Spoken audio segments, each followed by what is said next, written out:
की इथे सगळ्यांना एक प्रश्नचिन्ह पडलं असेल. हे सर्वजण मराठी कविता म्हणणार आहेत आज तुमच्या समोर. आणि तुम्हाला सगळ्यांना प्रश्न पडला असेल की जावेद अख्तर साहेब काय करणार आहेत. मी तुम्हाला मुद्दामून सांगतो, मी त्यांना बोलवण्याचं सगळ्यात महत्त्वाचं कारण ते म्हणजे भाषा, मातृभाषा, राज्यभाषा आणि भाषा या विषयावरचं मी त्यांचं एक भाषण एकदा त्यांचं ऐकलं होतं. आणि आपली भाषा टिकवण्यासाठी म्हणून ही भाषा किती महत्त्वाची असते, ही भाषा कशी टिकवली पाहिजे, कशा प्रकारे टिकवली पाहिजे, यावरचं एक भाषण मी त्यांचं ऐकलं होतं. आणि मी जावेद साहेबांना विनंती केली की म्हटलं सोनारांनी का टोचावे लागतात. आमच्याकडे ॲटनबरोनी दाखवल्यानंतरच आम्हाला गांधी कळला, नाही तर आम्हाला महात्मा गांधी माहितीच नव्हते. आम्हाला माहिती होते, पण या सगळ्या याच्यामध्ये बाहेरून कोणीतरी दुसऱ्या माणसाने येऊन जर आपले समजा कान टोचले तर ते जास्ती लक्षात राहतं. आणि ही मराठी भाषा, ही अभिजात भाषा, ही कशा प्रकारे टिकवली पाहिजे. मराठी माणसं, मराठी साहित्यिक, मराठी प्रेमी सगळे अनेक जण सांगत आले, परंतु एक बाहेरचा माणूस येऊन, बाहेरच्या दुसरी भाषा बोलणारा एक माणूस येऊन आपल्याला सांगतो, आणि तो ही जावेद अख्तर साहेबांसारखा माणूस. मला असं वाटतं की त्यांनी येऊन ही गोष्ट आपल्याला आज ते सांगणार आहेत. मंच पे बैठे बुद्धिजीवियों, आदरणीय देवियों, सज्जनों, मैं इस मंच पे बैठा बहुत देर से सोच रहा था कि मैं यहाँ क्यों बैठा हूँ. मैं हिंदी जानता हूँ, उर्दू जानता हूँ, मराठी जानता हूँ, इस मंच पे इतनी देर से क्यों बैठा.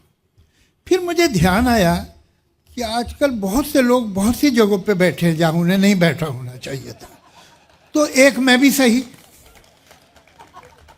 तो मैं पहले तो धन्यवाद करूँगा अपने बहुत पुराने और बहुत अच्छे दोस्त आशुतोष जी का. उन्होंने बहुत सारी ऐसी बातें कह दी जो मैं कहना चाह रहा था, और अच्छा है कि उन्होंने कहा, इसलिए कि उन्होंने जितनी अच्छी तरह कहा शायद मैं नहीं कह पाता. लेकिन दो बातें एक आध जो रह गई वो मैं पॉइंट आउट करना चाहूँगा. मुझे बड़ी हैरत होती है जब एक आम महाराष्ट्रियन नहीं जानता कि उसका धरोहर क्या है. ये मामूली धरोहर नहीं है, ये नहीं है कि हर जगह ऐसा मिल जाता है. आप देखिए मुक्ताबाई, जनाबाई, बहनाबाई जिनका जिक्र किया है इन्होंने, ये उस वक्त एक माननीय, आदरणीय, एक सुपरस्टार पोएटेस थी कि जब यूरोप में कोई औरत अगर लिखती थी तो उसे एक मर्द का नाम देना पड़ता था. ये यहाँ पॉसिबल था. इवन नॉर्थ इंडिया में भी बहुत जगह सिर्फ जो कोडजाज हैं वो तो शायरी वारी कर लेती थी, शरीफ औरतों का ये काम नहीं समझा जाता था. ये लिबरेशन, ये एम्पावरमेंट औरत का यहाँ था.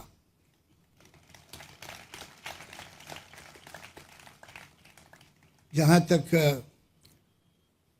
संत ज्ञानेश्वर हूँ, संत तुकाराम हूँ, संत एकनाथ हूँ, पता नहीं आप लोग उन्हें कितना याद करते हैं. मुझे ये हैरत होती है कि चाहे तेलुगु, अपना मराठी के अन्नभाऊ साठे हों, पीएल देशपांडे हों, विजय तेंदुलकर हों, अगर नॉवलिस्ट आप बोलिए तो नासी फड़के हो, खांडेकर हों, दलित पोइट्स हों तो दिया पवार, फिर एक फीमेल पोइट है, वेरी इंपॉर्टेंट पोइट, प्रज्ञा पवार. दिया पवार तो उनके फादर थे. नामदेव ढसाल, नाम आप गिनते जाइए. पीके अत्रे, पीके अत्रे का एक पता नहीं कितने लोगों को मालूम है कि उन्होंने एक दैनिक मराठा एक पेपर निकाला था, और उन्होंने किसी से पैसा नहीं लिया. उन्होंने कहा हर महाराष्ट्रियन मुझे सिर्फ ₹1 देगा, मैं ₹2 नहीं लूँगा. और 1-1 रुपया लोगों से लेके उस पेपर को चलाया. ये दो जगह मुझे मालूम है हिंदुस्तान में एक बंगाल और एक महाराष्ट्र, जहां कम से कम आज से 25-30 साल पहले तक तो गरीब से गरीब आदमी और एक जो मध्यम वर्ग का परिवार होता था, उसके बजट में पुस्तक का हिस्सा होता था कि ये मैगजीन लेने हैं, ये किताबें इतनी तो खरीदनी है इस महीने। मुझे मालूम नहीं अब बजट चेंज हो गया है कि वही है, मगर इसको सेलिब्रेट क्यों नहीं करते आप लोग? मैं तो इस शहर में चारों तरफ घूमता हूँ, मैंने तो इन बड़े बड़े राइटर्स के, बड़े बड़े पोइट्स के कोई स्कल्पचर कहीं देखे नहीं है, बड़े चौराहे इनके नाम पे देखे नहीं है। क्यों? ये एक ऐसा सीक्रेट क्यों है जिसे ढूंढना पड़ता है? इस पे तो आपको गौरव होना चाहिए, मगर कोई वजह है कि कुछ इस मामले में आप बहुत अंडर प्ले करते हैं। ये बात ठीक नहीं है। हम तो होना ये चाहिए कि अगर आदमी मुंबई के एक कोने से दूसरे कोने जा रहा है तो हर चौहे पे बड़े कलाकार का, भले बड़े संगीतकार हो। हमारे संगीत में महाराष्ट्र का क्या कंट्रीब्यूशन, स्पोर्ट्स में महाराष्ट्र का क्या कंट्रीब्यूशन है, साहित्य में महाराष्ट्र का क्या कंट्रीब्यूशन, और देश में आने वाले नए विचार। गेट वे ऑफ इंडिया सिर्फ वहाँ नहीं है ताज में के सामने, ये मुंबई जो है, ये महाराष्ट्र जो है, ये गेट वे ऑफ इंडिया है। पूरा दलित मूवमेंट कहाँ से शुरू हुआ? यहाँ से हुआ। जो नए विचार आए, दुनिया हिंदुस्तान की पहली लेडी डॉक्टर एक महाराष्ट्रियन थी, कहीं है उसका स्कल्पचर, स्टैचू उसके नाम का, लोग जानते हैं उसके बारे में। आपके घर में खजाना गड़ा हुआ है और आप उसे बाहर नहीं निकाल रहे, पता नहीं क्यों। खैर चलिए, तो अब काफ़ी मैंने आपको क्रिटिसाइज कर लिया, अब कुछ दूसरी बातें करूं। ये क्या है? क्या पहले हमेशा भाषा और साहित्य, इनकी आज की दुनिया में इनकी क्या महत्वता क्या है, क्यों जरूरी है? जब जैसा कि राज जी ने कहा कि मैंने हमेशा ये कहा है कि लोगों को अपनी मातृभाषा आनी चाहिए। क्यों आनी चाहिए? ऐसी क्या बात है भाई? अब ऐसी अगर मैं भाषाएं आ गई, एक महाराष्ट्रियन फ्लुएंट हिंदी बोलने लगा और फ्लुएंट अंग्रेजी बोलने चला, हो गया काम। तो फिर ये भाषा, मातृभाषा जो है, उसके आने की क्या जरूरत है? और बहुत ज्यादा है। एक बात याद रखिएगा कि पेड़ जितना ऊपर जाए और जितनी उसकी डालियां और शाखें, ब्रांचेस दूर तक फैलें, उतनी ही जड़ें गहरी होनी चाहिए, वरना पेड़ गिर जाएगा। भाषा सिर्फ मैंने कहा और आपने समझा, आपने कहा और मैंने समझा नहीं है, इससे बहुत ज़्यादा है। भाषा आपकी पहचान है। भाषा आपका अपनी ज़मीन से, अपनी धरती से रिश्ता है, अपनी संस्कृति से, अपने इतिहास से रिश्ता है भाषा। आप एक बच्चे को उसकी भाषा से काट दीजिए, वो अपनी संस्कृति से, अपनी तहजीब से, अपने इतिहास से कट गया। अब वो कहीं का भी हो सकता है या कहीं का भी नहीं रहा। ये बहुत ज़रूरी है। लेकिन कभी कभी मैं देखता हूँ कि लोग अलग अलग भारत में ये बात करते हैं, इंग्लिश को साफ नहीं। हमको, हमारे बच्चों को मल्टीलिंगुअल होना चाहिए, हमारे बच्चे को इंग्लिश आनी ही चाहिए, but not at the cost of his mother tongue. इसलिए कि वो दिन गए जब इंग्लिश अंग्रेजों की जबान थी, वो अब उनकी जबान नहीं है, वो अब दुनिया की जबान है।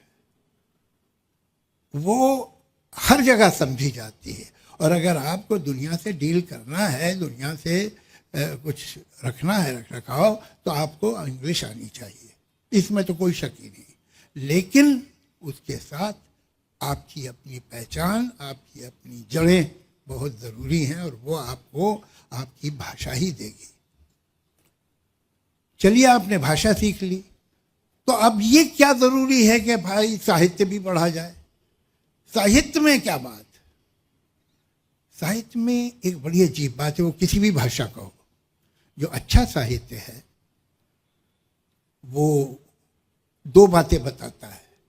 जो दोनों एक दूसरे के खिलाफ है। एक बात ये बताता है कि दुनिया में कैसे कैसे अजीब लोग हैं, कैसे कैसे संस्कार हैं, कैसे कैसे जीने के ढंग हैं, कैसे कैसे रवाज हैं, रीतें हैं, कितने अलग हैं। और उसी समय एक और बात भी बताता है कि दुनिया के सारे लोग कितने एक जैसे हैं। आपकी जो सरगम है भावनाओं की, वही 7 सुर है। वो किसी भाषा में बचे, किसी दुनिया के किसी कोने में बजे, सुर 7 है। यही जिंदगी है। हम में इम्पैथी पैदा होती है, हम में अंडरस्टैंडिंग पैदा होती है उन लोगों से जिनके शायद हम देश कभी नहीं गए, या वो अगर हमारे ही देश में है तो हम उनके घर के अंदर कभी नहीं गए। जो हिस्टोरियन है वो तो इतिहास लिखता है बादशाहों के, हुकूमतों के, राजाओं के, जंगों के। ये तो साहित्यकार है जो इतिहास आम आदमी का लिखता है।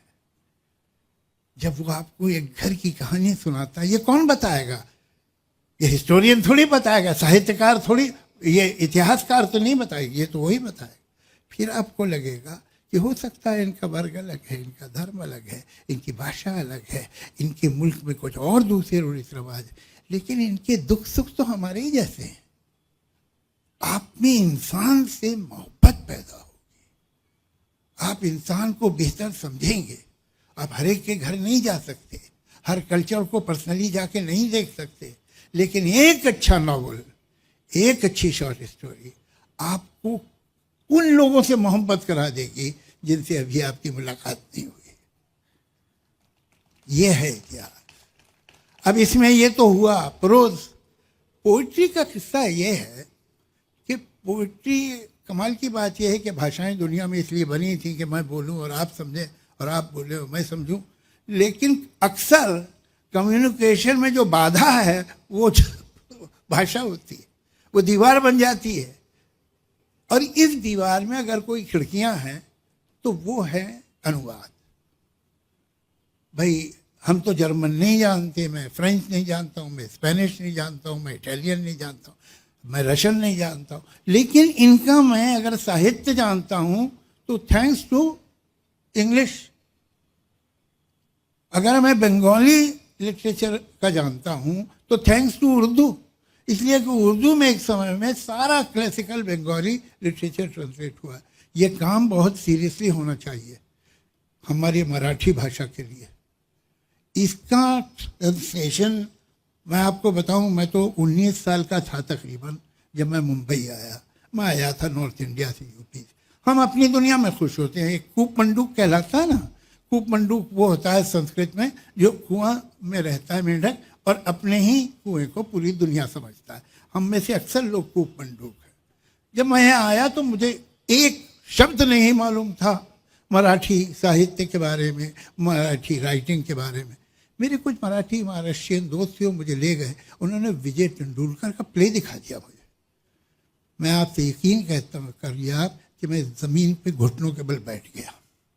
मैंने ऐसा कुछ देखा ही नहीं था, ऐसी राइटिंग मैंने नहीं देखी थी। हमारे साहित्य में ऐसी राइटिंग नहीं है जो विजय तेंदुलकर की है, कि सच को पूरी तरह से इंसान को खोल के सच बाहर निकाल दिया। जय ये हो तुम। इतनी बेरहमी से सच किसी ने मेरे मुंह पे मारा हो, ये कभी नहीं हुआ था। तो फिर मुझे दिलचस्पी हुई, मैं प्लेस देखता रहा और हमेशा अपने महाराष्ट्रियन दोस्त के साथ जाता था। वो बराबर में बैठ के मुझे बताता रहता था क्या हो रहा है। कुछ कुछ अभी तो हम लोग इतने बरस हो गए, कुछ समझ में भी आता है ऐसी बात भी।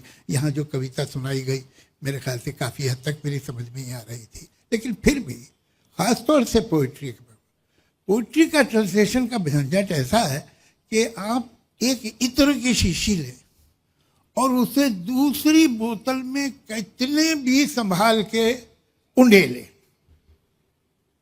कुछ न कुछ सुगंध को हो जाएगी। ऐसा ही है पोइट्री का ट्रांसलेशन।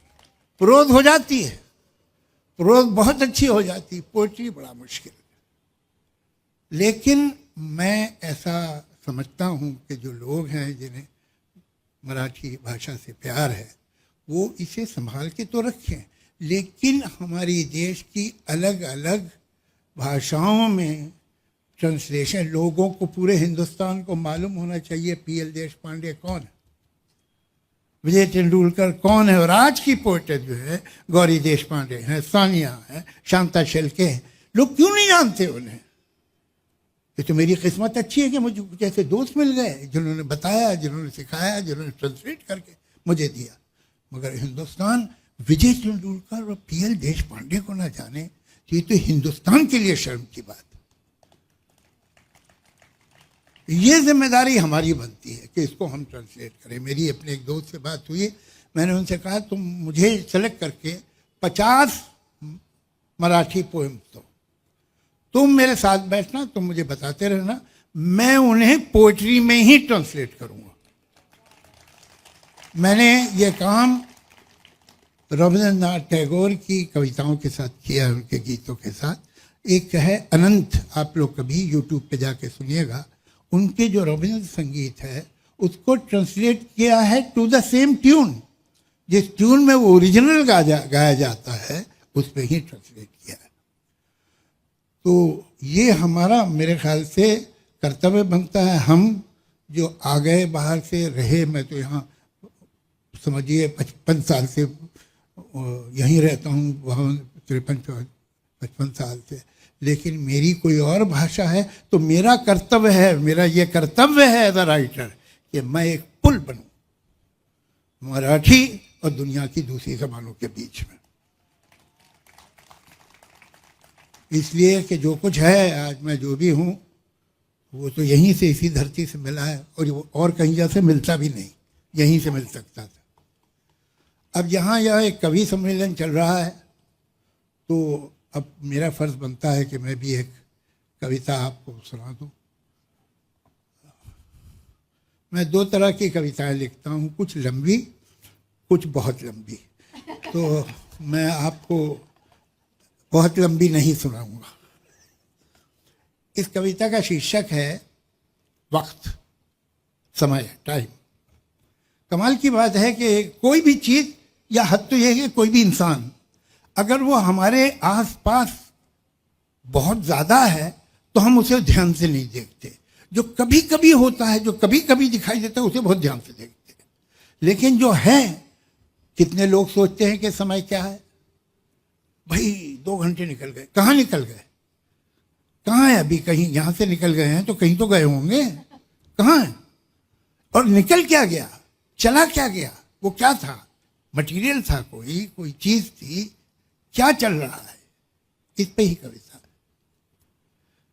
इसमें 2-1 अनफेमिलियर वर्ड होंगे मुझे, तो मैं विश्वास करता हूँ बातचीत, पोइट्री इसलिए होती है, राइटिंग इसलिए होती है कि दूसरे लोग ज़्यादा से ज़्यादा समझें। तो मेरी बहुत ट्रांसपेरेंट भाषा है, लेकिन फिर भी अगर टॉपिक अनयूजुअल हो तो 2-4 अनयूजुअल वर्ड भी आ जाते, मैं उन्हें ट्रांसलेट करूँगा। ये वक्त क्या है, ये क्या है आखिर के जो मुसलसल गुजर रहा है। ये जब न गुजरा था तब कहां था, कहीं तो होगा, गुजर गया है तो अब कहां है, कहीं तो होगा, कहां से आया किधर गया है, ये कब से कब तक का सिलसिला है। ये वक्त क्या है, ये वाकये, हादसे, तसादुम, these incidents, these accidents, these conflicts, every pain, every pleasure, every happiness, every sadness, every sorrow, every joy, ये वाकई हाथ से तसादुम, हर एक गम और हर एक मसरत, हर एक अजियत, हर एक लज्जत, हर एक तबस्सुम इस्माइल, हर एक आंसू, हर एक नगमा, हर एक खुशबू, वो जख्म का दर्द हो कि वो लम्स स्पर्श का जादू, खुद अपनी आवाज हो कि माहौल की सदाएं, ये जहन में बनती और बिगड़ती हुई फिजाएं, ये फिक्र में आए जलजले हों कि दिल की हलचल, तमाम एहसास, सारे जज्बे, ऑल फीलिंग्स, ऑल इमोशंस, ये जैसे पत्ते बहते पानी की सतह पर जैसे तैरते हैं, अभी यहाँ है, अभी वहां है, और अब है ओझल। दिखाई देता नहीं है, लेकिन ये कुछ तो है जो कि बह रहा है। ये कैसा दरिया है, किन पहाड़ों से आ रहा है, ये किस समंदर को जा रहा है, ये वक्त क्या है। कभी कभी मैं ये सोचता हूं कि चलती गाड़ी से पेड़ देखो तो ऐसा लगता है दूसरी समझ जा रहे हैं। कभी कभी मैं ये सोचता हूं कि चलती गाड़ी से पेड़ देखो तो ऐसा लगता है दूसरी समझ जा रहे हैं, मगर हकीकत में पेड़ अपनी जगह खड़े। तो क्या ये मुमकिन है सारी सदियां कतार अंदर कतार अपनी जगह खड़ी हो, ये वक्त साकित हो और हम ही गुजर रहे हों। इस एक लम्हे में सारे लम्हे, तमाम सदियां छुपी हुई हो, न कोई आइंदा ना गुज़िश्ता। जो हो चुका है वो हो रहा है, जो होने वाला है हो रहा है। मैं सोचता हूं कि क्या ये मुमकिन है, सच ये हो कि सफर में हम हैं, गुजरते हम हैं, जिसे समझते हैं हम गुजरता है वो थमा है, गुजरता है या थमा हुआ है, इकाई है या बटा हुआ है मुंजमद या पिघल रहा है, किसे खबर है, किसे पता है ये वक्त क्या है। Thank you.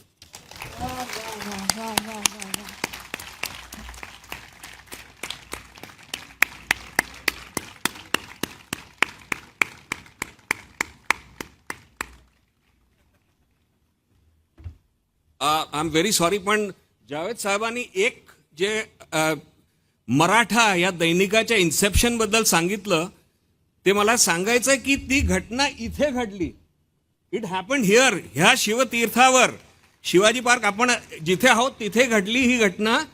आणि प्रबोधनकार साहेब, राजसाहेबांचे आजोबा उपस्थित होते मंचावर आणि सेनापती बापटांनी सांगितलं की एक दैनिकाची जरूर आहे संयुक्त महाराष्ट्राच्या लढ्यात, आणि अत्रे साहेबांनी ती चॅलेंज घेतली आणि त्याबद्दल जावेद साहेब इथे बोलले. फार महत्वाची गोष्ट आहे.